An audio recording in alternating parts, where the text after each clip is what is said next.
Hi, this is Eric at Frog Valley Tropical Fruit Farm, and this is Florida Natural Farming. Today I'm going to go harvest some jackfruit, and I'm going to talk about enhancing your metabolism for your plants and for your own personal health.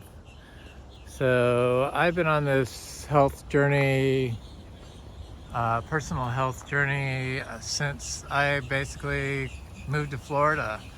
I never really thought about it until I got in my 50s, and I moved to Florida 12 years ago when I was 49, 13 years ago when I was 49, and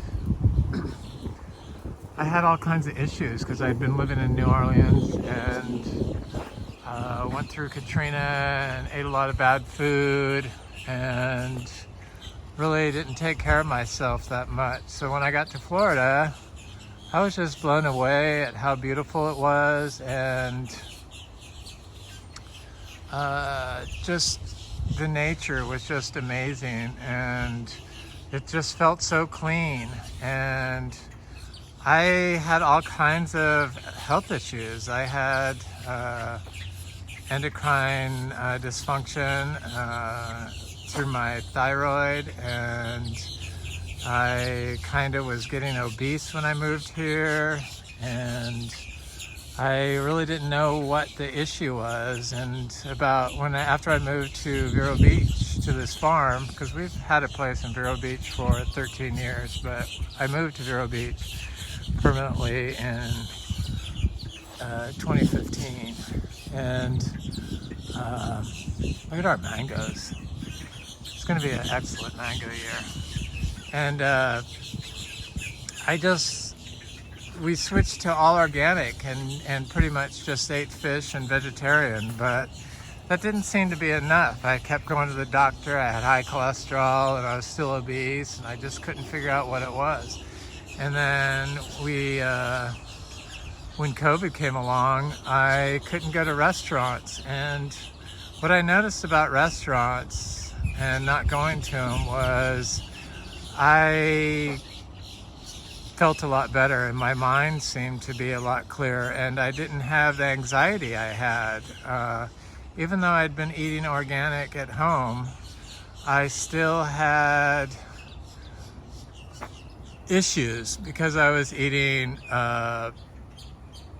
not so clean food from restaurants. This buttercream mango is just loaded with little fruits,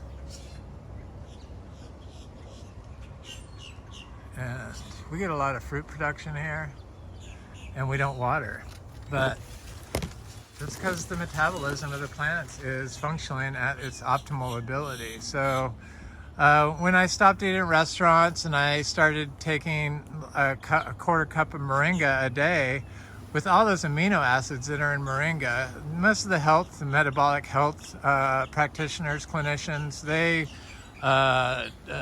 advise supplements. So like amino acids and enzymes like CoQ10, and a healthy diet, but they don't mention anything about organic or biodynamic. I don't feel like organic is enough anymore. I feel like organic is embraced hydroponic, which may not be so bad, but the use of plastics. It's plastics that's the problem. Plastics in combination with farm chemicals, herbicides, fungicides, and pesticides create a toxic symbiosis of chemicals in our body, and cause cellular dysfunction in plants and humans when we consume the foods and breathe the air. So I've been reading all this stuff on plastics and on this journey of removing plastics from my life. And I noticed when I stopped drinking bottled water that I had my mood definitely increased. And I can also tell when I eat certain organic foods like organic tomatoes that they cause me to grind my teeth, so I don't buy organic tomatoes anymore. And I've read a bunch of papers, and tomatoes have a lot of nanoparticle plastics in them, because all the organic farms use plastic mulch, or they use hydroponics. Not all of them, but more than 90% probably. I went to the Santa Barbara Farmers Market, and they said all the organic farmers use plastic. So it's just everywhere now, and it builds up in us, and it's causing metabolic dysfunction. The root cause of our metabolic dysfunction is due to the way our food is being grown. And this is a fruit punch mango that's just starting to fruit or flower. It had a flower on it that didn't set because of the cold, because it's set in November, but now it's doing a complete re-bloom. So I really think that removing all plastics from our farm systems highly affects the plant's hormones and all its metabolic processes from the mitochondrial level on up. And this is a kwai tree that's starting to bloom like crazy. And so that's one of the reasons why we don't water, because I know that the water in Florida is probably mostly polluted. And even though I don't drink bottled water, I do drink our well water, but I have one of those membrane filters that has a reverse osmosis system on it. And I noticed from switching from bottled water to well water with a filtration system, a good filtration system on it, that my mood increased incredibly. And it's just amazing that all the dysfunction we have in our chronic disease that we have in our health system today is probably because of pollution, and the majority of that pollution is because of microplastics and nanoparticles of microplastics. So plants uptake nanoparticles of microplastics, and they've shown that it affects the plant right from the seed development. And so many people, this is a Venus mango it's got fruit on it, and it's got a huge bloom on it. This is a pineapple pleasure mango that has a lot of fruit on it. So a lot of people think that because we don't water anything, and none of our mangoes have ever been watered ever. And these were little tiny 3 gallons just 4 years ago. So they do grow quickly. And it all depends on your soil. And if your soil is heavily laced with nanoparticles of microplastics or microplastic particles, then your root development and the plant's ability to uptake water and nutrients is severely affected by that. And they've shown that the microplastics are negatively charged, and then the chemicals, our other agro farm chemicals and heavy metals are positively charged. And pH of the soil and water affects whether those microplastics attach heavy metals and pollutants, herbicides and fungicides to them, and make them a vector for disease in plants and humans when we consume the plants. So they've shown that the nanoparticles of plastic are hydrophobic, so they prevent the plant from being able to uptake water. But when they attract the other toxicants, agricultural toxicants, the herbicides and the fertilizers and the forever chemicals and the heavy metals, that they become hydrophilic, so the plant's ability to absorb them is increased. And that's about the complete opposite of what we want with toxic substances. And our farm soils might still be life-giving now, but as we increase year after year after year, and global plastic production is supposed to double in the next 15 years, Probably we're going to reach a tipping point where our soils can no longer sustain life, and no amount of amino acid supplement is going to be able to help us. So they figured that the microplastics affect fertility in humans. It's they've been shown that the microplastics, they contain all kinds of toxicants, forever chemicals, bromated fire retardants, triclosan, stuff to keep them from attracting or from growing pathogens on them, all kinds, antibacterials and stuff. Just the polymers they use to make plastic, all plastics. Some do different things. I'll do links of the studies I've read on that and show you. But they've shown that the plastics, they release a synthetic estrogen, which is causing feminization in males, and they've shown that in mice. And definitely, it's probably one of the leading causes of our infertility problems that we're facing, which probably is going to cause extinction. That in combination with glyphosate, plastic with glyphosate. So I have these jackfruit on this little grafted tree. Here it is February. You're not even supposed to get ripe jackfruit in February, but I ate one last month that was delicious. There were 3 of them here. I'm gonna chop these off because this tree is just so small, and I kind of want it to set some more fruit. I'm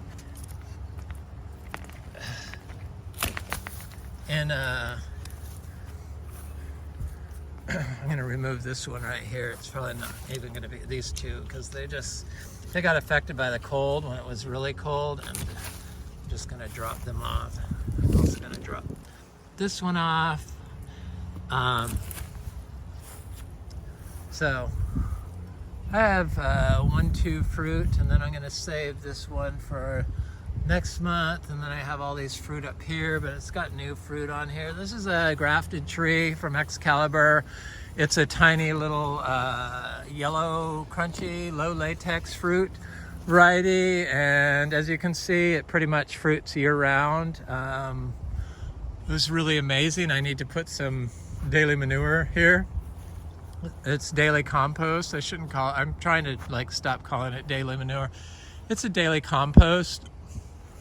And we don't water because they've shown that, not only is the water probably polluted and the wrong pH, but it also probably contains, well, not probably, but your distribution method of plastic pipe or rubber hoses is contributing to the microplastic concentrations in your soil. And also, I know that biodynamics probably is the only safe form of commercially available certified produce and food that we can buy, but you can't find it. But biodynamics uses they want everyone to spray, and a lot of people that do the sprayers, do the probiotic sprays, the BD 500.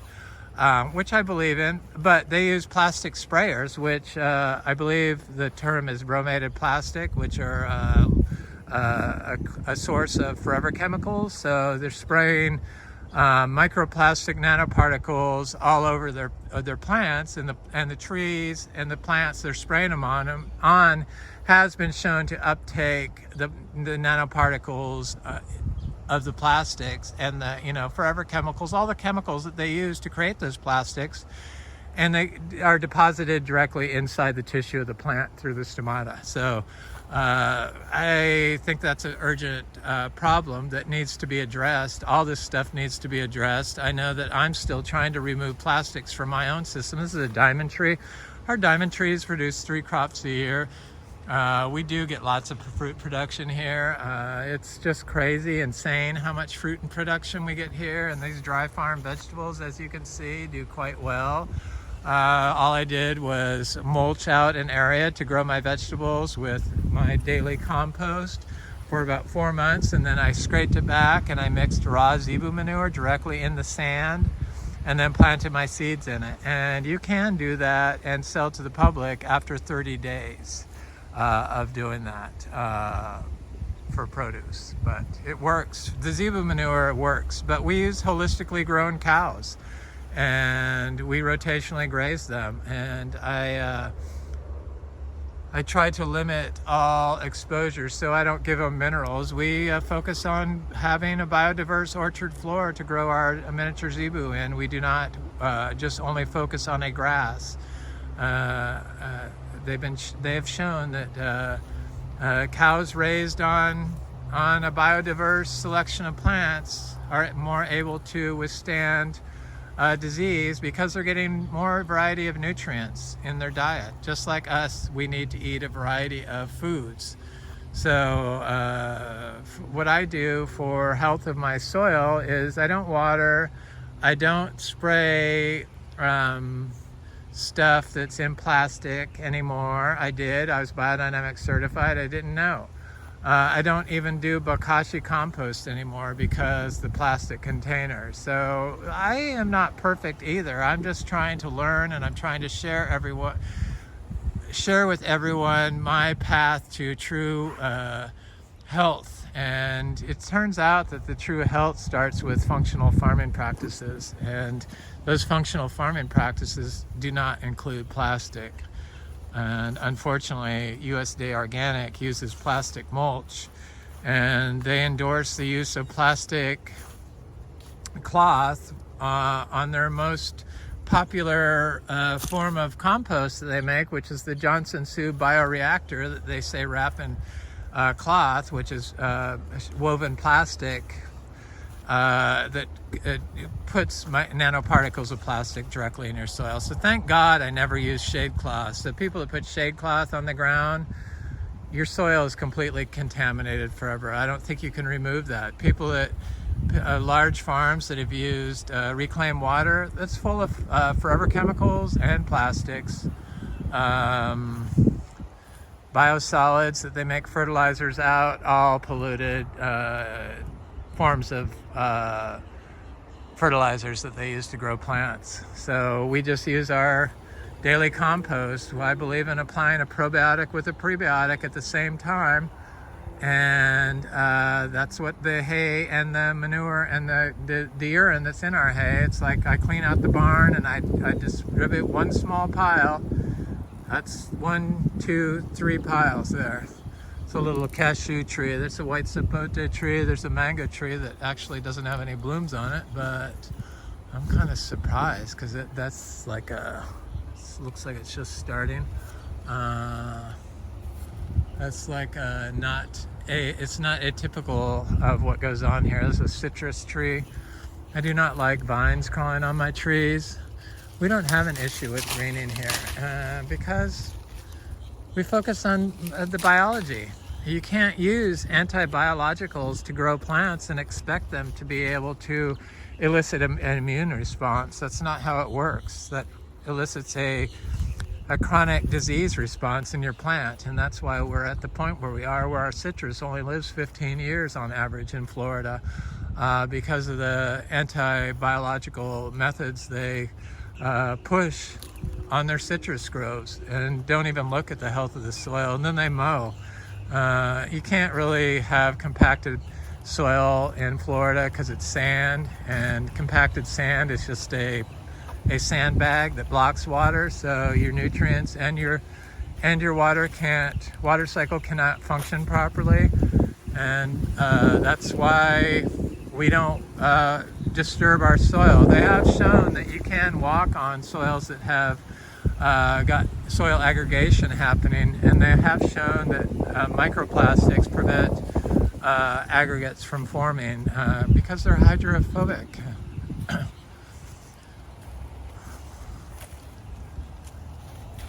So they repel water until they start degrading from chemicals. Other chemicals and heavy metals oxidize them, which makes them hydrophilic, which is scary. Scary that we completely ignore plastics. That's why I talk about it, because nobody seems to even mention it. And it's a real problem. And I did connect some of our grafted trees to a water source about 1.5 years after we'd been here, 2 years after we started planting. I had a lot of stuff already planted, mostly grafted trees, and my partner was just freaked out that, you know, stuff wasn't growing right. It's because our soil was compacted and we hadn't built up the biology in the soil by feeding, by management, by not walking on it, by letting the orchard floor grow out. Because the orchard floor, the living orchard floor, the living mulch is where the microbes reside. And if you don't have a living biodiverse orchard floor, you're not going to be able to build up the microbial populations in your soil to support a biological farming system like this. Everything's connected. We need the roots, and we need the biodiversity, and all this stuff planted itself. Nature planted. I didn't have to plant anything. I am trying to replace it, which is what has happened here with plants that I put here. It does replace it, but all this stuff doesn't have to be watered. These are all heliconias, which the schools, the institutions say in Florida say you have to water 3 times a week. But I've never watered any of it, so I don't know what they're talking about. It's just because they don't have the biologicals built up into their sand that is the nutrients that they say is missing from Florida soils. It's the biologicals that's the nutrients. You know, all the biodiversity, the bacteria creates the enzymes, which are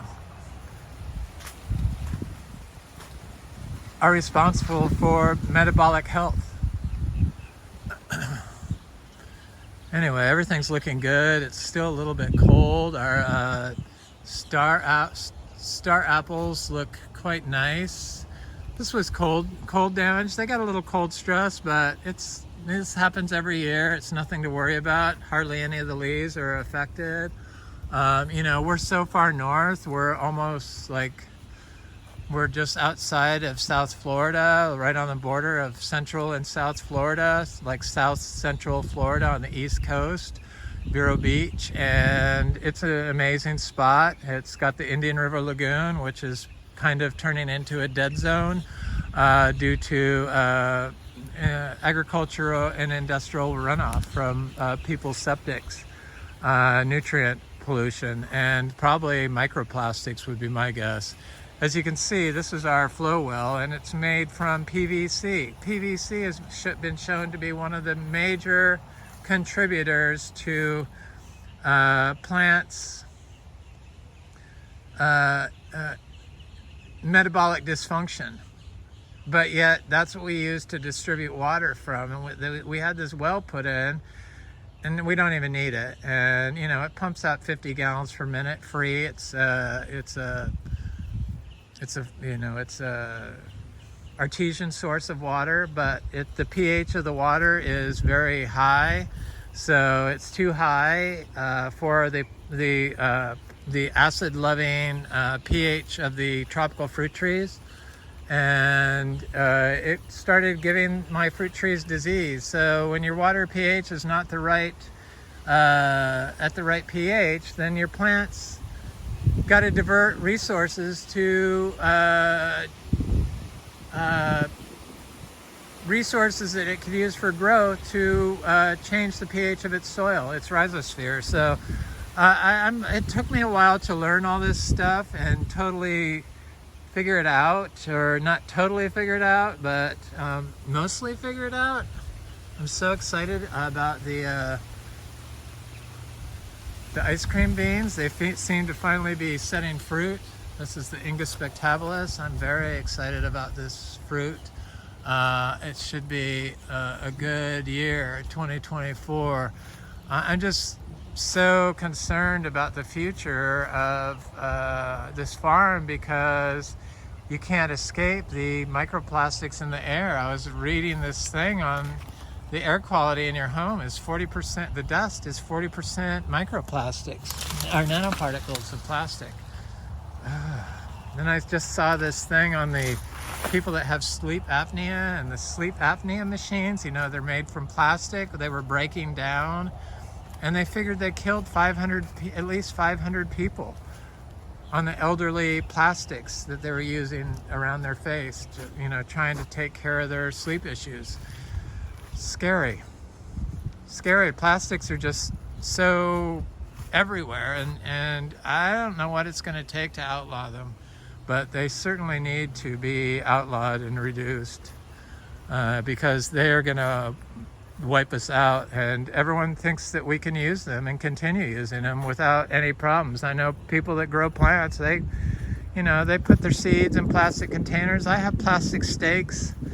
It's just hard to get away. I do have some fiberglass stakes, but they still have some plastic on them, and it's just so impossible. I did get rid of my black plastic containers, and thankfully I did a nursery here with plastic containers, because it just would have been a mess. I would have just been so paranoid about it. But this was a lawn, and rubber, from tires is a major, like rubber and plastic, they're ubiquitous toxicants to the soil, so and affect our metabolic health and your plant's metabolic health. So I watched this thing where they found this insect in Adirondack State Park that was covered in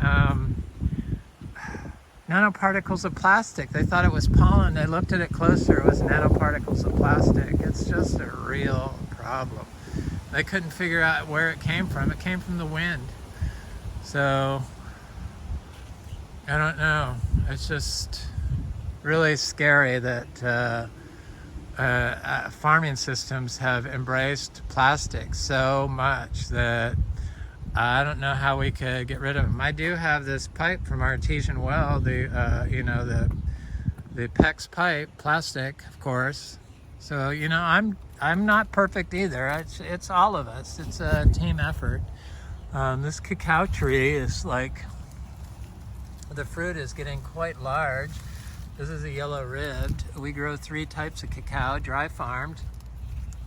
You see some of them are dropping off again, but this tree has so much fruit on it that it needed to drop a little more fruit. It's a tiny little tree. This is how our fruit trees generally do it. They just produce so much fruit all the time. It's quite nice. And I have these rare aroids in here. And I have little tropical fruit trees here and there. I have a little Trinitoro cacao. I have a Monstera deliciosa there. Here's my little Wampies from Southeast Asia. Somebody tried to argue with me saying they were from Puerto Rico. I'm like, no, they're not. I just can't deal with that. It's too easy to look up. I'm wrong a lot of times, but I know I was right on that. Thank God. But anyway, everything's looking good. This is a gloriosum,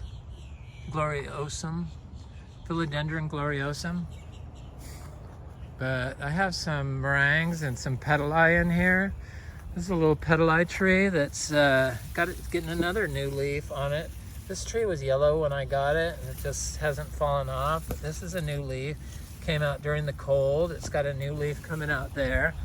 And then I have a meringue in here somewhere, but I'm not going to step in there. And I have a bunch of little breadnut trees. They're pretty much the same as breadfruit, but there's a nut version of breadfruit right here. This spots, again, that's water or cold damage, but it seems like it's going to be okay now.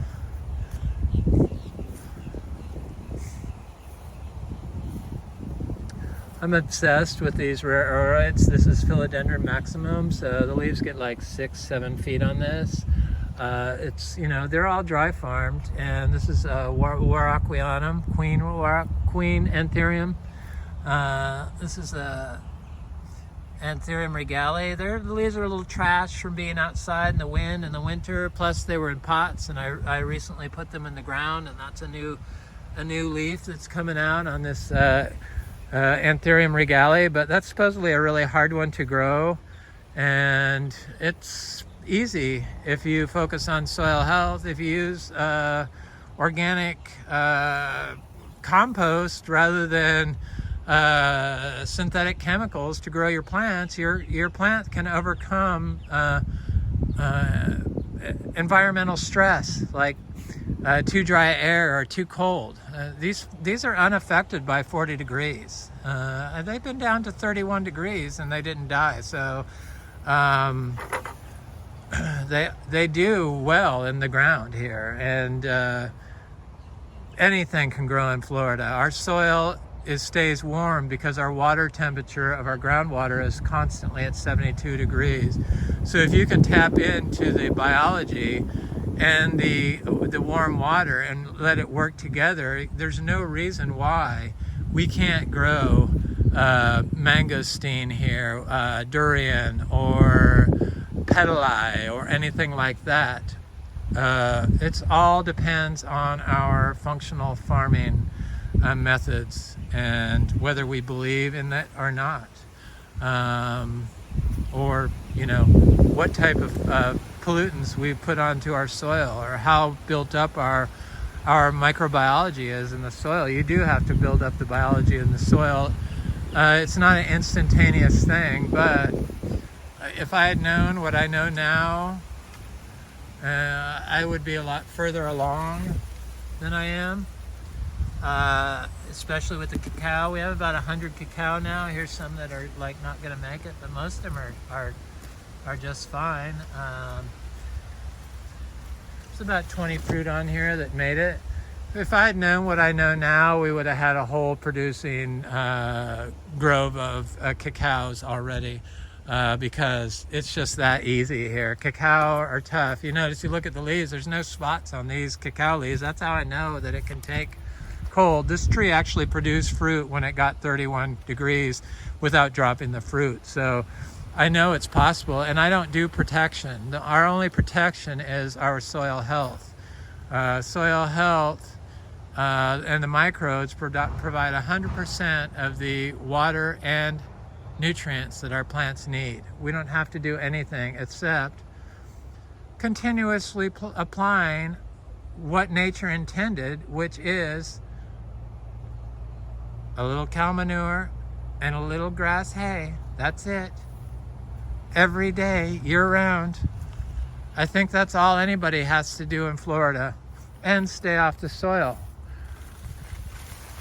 You could do other things. You could add milk to your compost piles to boost probiotics, and just use vegetable scraps. Though vegetables, I hate to say, are probably full of forever chemicals. Even if you're buying organic, you just can't get away from them. It's just a matter of reducing them. So growing your own would be a better option. Of course, I'm looking at this little durian tree. It did drop a couple leaves with this cold weather, but it's hanging in there. The one over here never dropped any. I'm gonna go in here. It's still got new leaves on it. Looks a little haggard. That was the last one. I should have waited to plant that one until it had gotten warm. I planted it during the cold period. Here's one here that looks a little bit better. This one I planted second, so this one had a little more chance to become part of the biological system here. And then I have one over here, which was the first one I planted, and it is so healthy that it's crazy. Here and here, it's right here.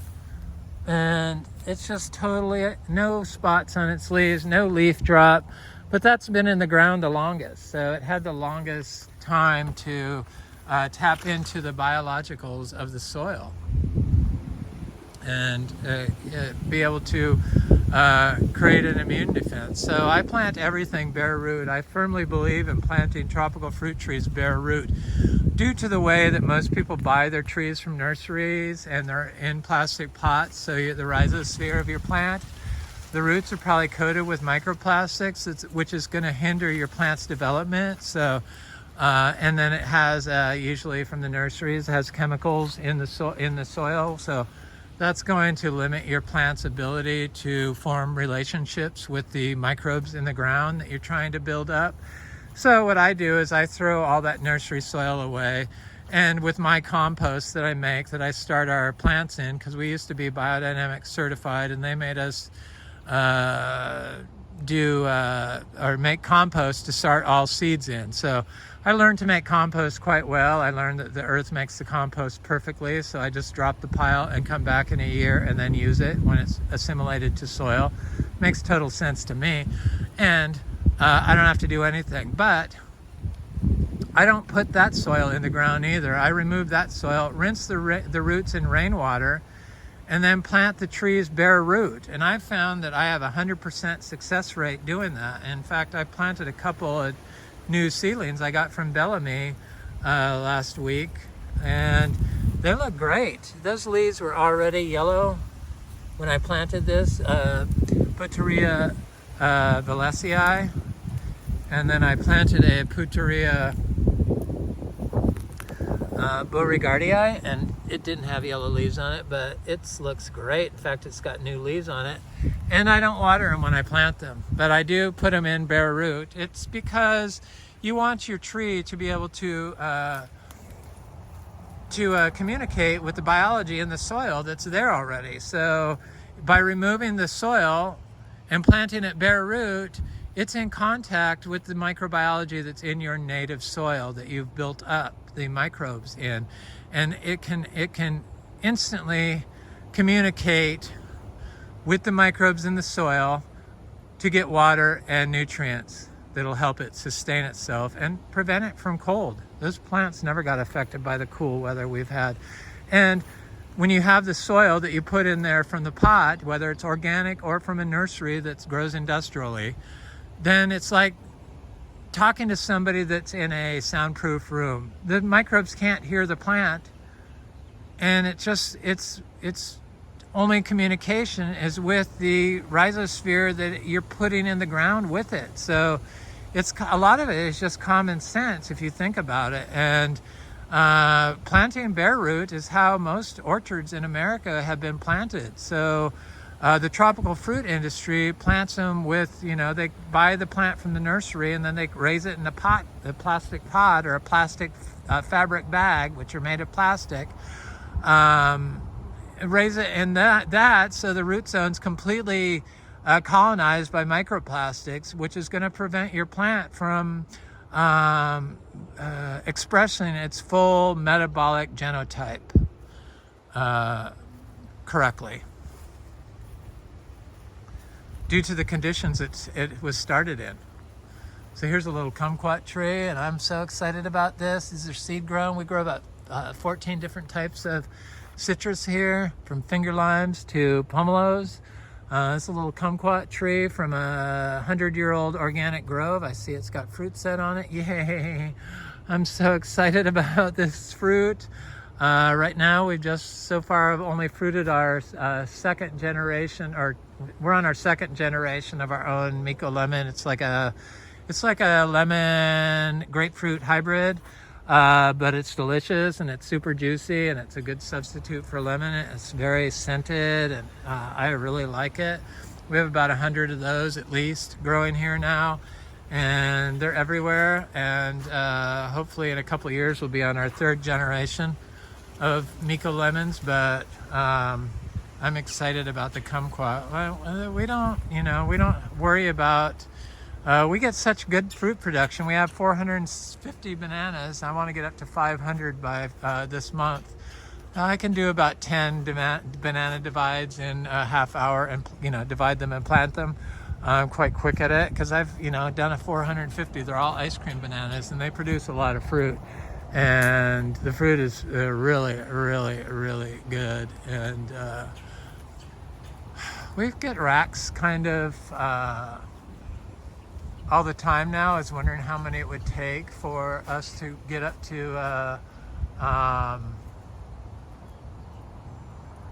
having bananas basically every day year round. So far this month, we've had bananas most days.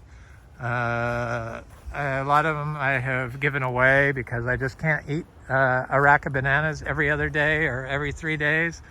And but when you continuously take pups off bananas, it diminishes the size of the ice cream banana racks. And since I was trying to get up to 400, I think is what I was trying to get up to. Now I'm trying to get up to 500. I want to get up to 800 bananas by this time next year. It diminishes the size of the rack and can affect the tree's ability to take a rack to maturity. So this rack is very small. You notice there's only 2 bananas on this ice cream banana tree because I removed all the pups. And so when you do that, the racks are diminished. But when you leave them alone, they're good. They do good. We're a major mangosteen farm, so we grow 16 different types of mangosteen relatives. So like the Bolivian mangosteen, the achachiro, which is what this is, Garcinia humilis. We have 500 trees of that. That's why we started this farm, was for that. And we have 1 tree that's fruiting, and we have about 10 to 20 that are just on the cusp of becoming fruiting trees. And none of them get watered. And then we have 8 total Garcinia species that fruit. And the newest one that just started is the Garcinia hombromiana. And this is a male Garcinia hombromiana. I was thinking that you needed a male and a female, so I was thinking that it was a monoecious tree. And look at the Garcinia hombromiana tree is doing droops of flowers, and this is the first year this male tree has done this. But our female tree produced set fruit without any of this male flowers being open. So I know it doesn't need to be pollinated to set fruit, much like mangostana. So as long as you have a female tree, I guess you could just plant those female flowers or fruit from the non-pollinated tree and get a tree that produces fruit. So nobody's discussed this in Florida, and there's just so little information. There was so little information on Garcinias and all how they grow and everything. They said you couldn't grow mangostana here. I grow mangostana. It grows very fast for us and seems totally unaffected by the cold. In fact, all the mangosteens seem affected the same way by cold, which is 0. They're not affected. And this is a jackfruit tree that is fruiting. And here's a orange crust jackfruit. That's a seedling jackfruit. This is a orange crust jackfruit, and it's got fruit all over it. It's just unbelievably loaded with fruit. Just about every branch has fruit on it. Much like that little one I first showed where I picked the fruit. Same thing. It's just everywhere. The fruit is everywhere. This tree is unbelievable. It's the miniature zebus that are doing this. You know, they're from Hindustan, India.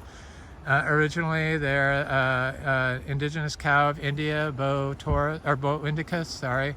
And when you holistically raise them and you're not giving them wormers and you're not putting graze on your fields and you're not using mineral blocks.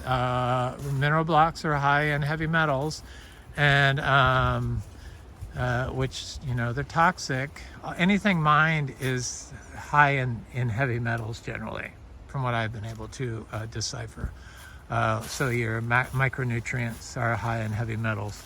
It's a source of heavy metal pollution.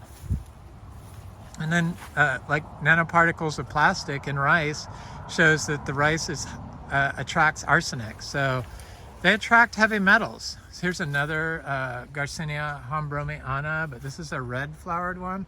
Male tree. I'm pretty sure this is a hombromiana, but it could be something a little bit different. I don't know why the flowers are pink on this or red, but they are. And actually, some of them look like they're turning white. So maybe it was just, I don't know what that was, but it has pink flowers on it when they open.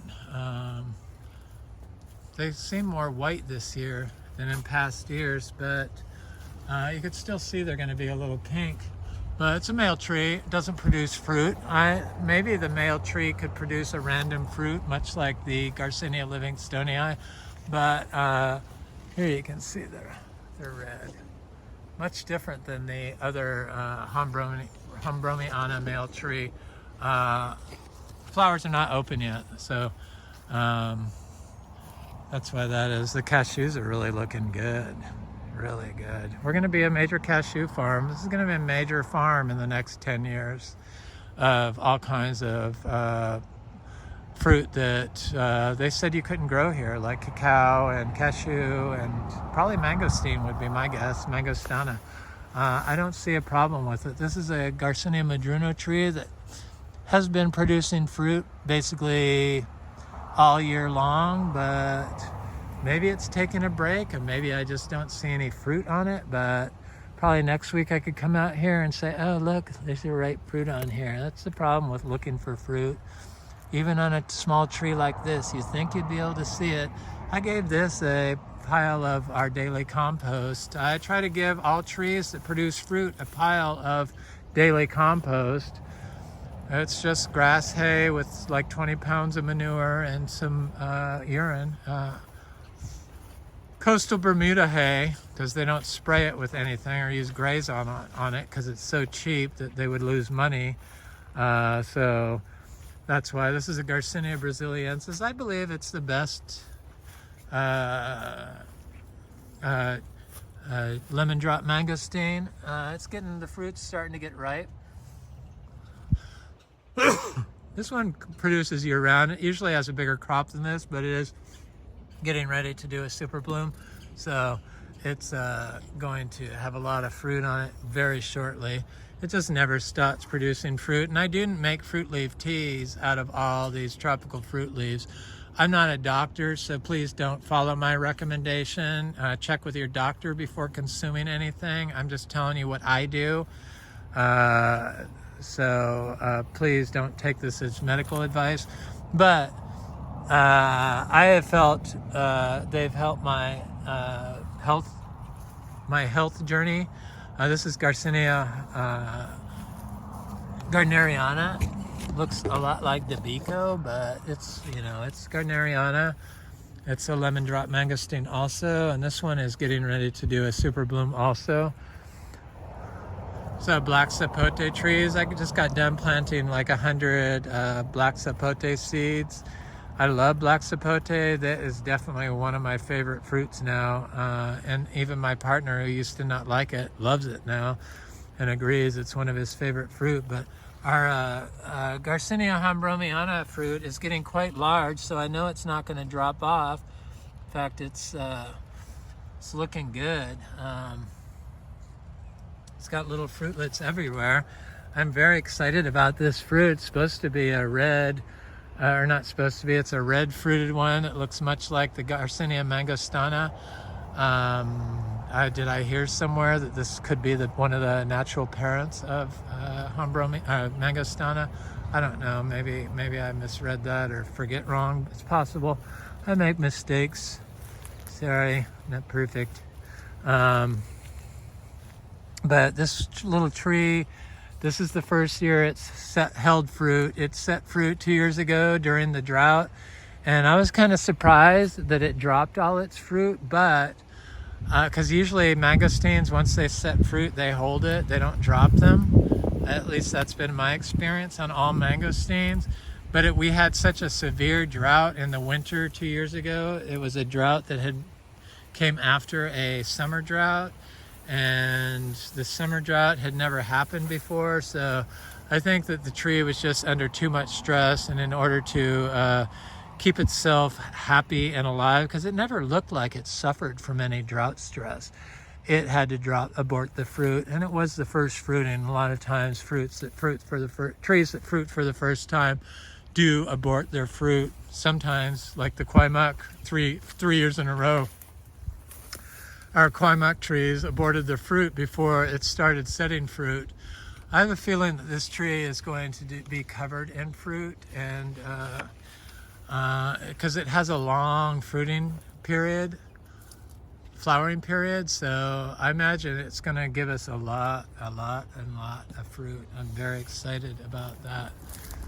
Anyway, that's a video. I took a day off yesterday. I thought about taking a day off today, but I decided I couldn't. Just need to make people aware of what plastic is doing to our planet and to our metabolic health, both in our plants and on us. It's probably the root cause of all disease and dysfunction, obesity, gut issues, intestinal line. The plastics line your intestines. I mean, there's just so much wrong with plastic that people are just unaware of, and it's endorsed and used in our USDA organic farm systems, and it needs to stop. And it's used in hydroponics, and that needs to stop because it's a direct source of plastic pollution inside our food. Anyway, this is Eric. Have an excellent day. Please like, share, subscribe, and comment if you enjoy this content. I love hearing from you. Thanks a lot.